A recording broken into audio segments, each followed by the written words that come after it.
JEE 2024 MCQ. Refractive index of material of prism is cot A by 2. Apex angle, it means angle of prism is A. Then find out minimum angle of deviation, delta minimum.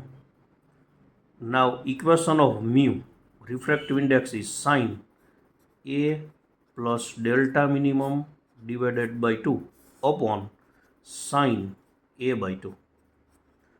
Cot A by 2 can be written as cos A by 2 upon sin A by 2 is equal to sin A plus delta minimum divided by 2 upon sin A by 2.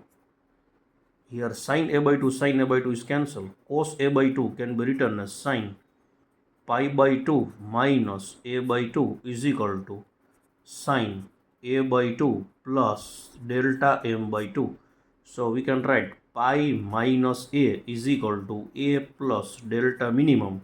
So delta minimum is equal to pi minus A minus A. So pi minus 2A, or you can write 180 minus 2A. Thank you.